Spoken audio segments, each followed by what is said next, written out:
What do you think the needs of the Latino community in Rockland are? I think the needs are very simple, that we have qualified people of all ethnicities, of all races, and we don't see them getting to where they should be. I mean, look, the reality is that we're an inclusive society. We have people of many, many origins and cultures.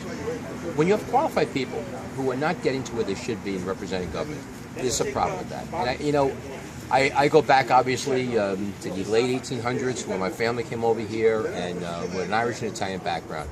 It was important for youngsters to see folks of our ethnic background succeed. And it's just a natural order of things. And the one thing I always appreciate about the Latino community, they've never, in my experience, ever said, you know, something, we deserve something because we're Latino. What they're saying very simply is that we would like to be part of the solutions and be involved in the government making decisions because we have not only earned it, but we've earned it because we're qualified. And that's what it comes down to. So do you plan on trying to help get some more Latino representatives elected into county government? Or, I mean, what do you, when you say that they should be more represented, their voice should be, what are you going to do specifically? From my perspective as a county executive, my administration will be hiring many new people. There will be a lot of change in county government, and part of that change will be hiring people who are qualified. And very simply, the hirings I do will reflect the community of Rockland, and certainly will reflect many of the qualified people in the Latino community who have earned a shot to help us get where we are. You know, this is not about set-asides or any of that kind of nonsense that we've heard. This is about tapping into a talent. We need talent to find we need talent to find the solutions to Rockland County. Okay. So what's new? What's going on in the county exec race? I mean, where do you think the race stands right now? We're less than a month till election day. I feel very positive. I've been traveling this entire county for over a year now.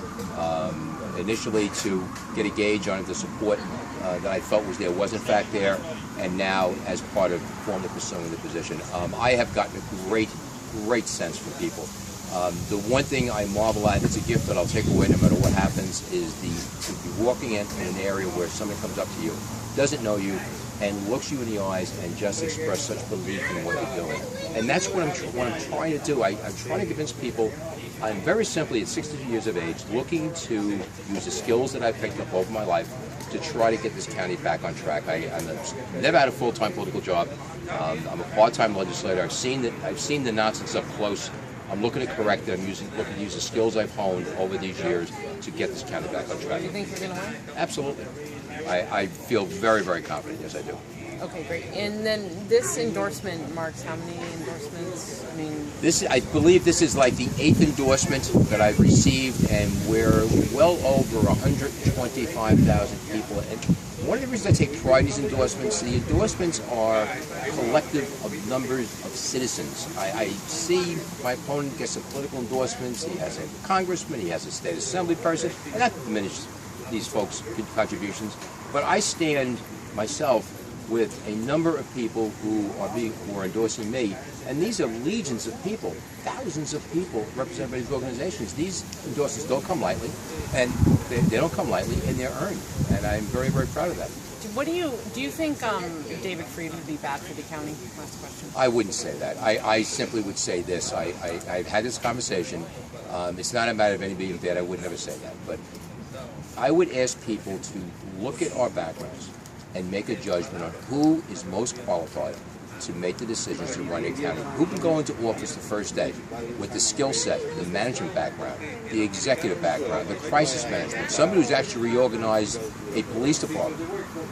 I walked into a new city and had to reorganize the department. These are things we need here in Rockland County. On day one, I'm ready to go. So would you think that Mr. Freed isn't qualified? I think Mr. Freed's skills lie outside of the executive branch. I think very well of David. He has been a judge, a part-time justice. He's written grants. He's been a part-time attorney. He's been legislative assistant. He has some good people skills. But I think by comparison, a fair comparison, I think I have the qualifications. Great. Thank you so much. Thank you very much. Appreciate it.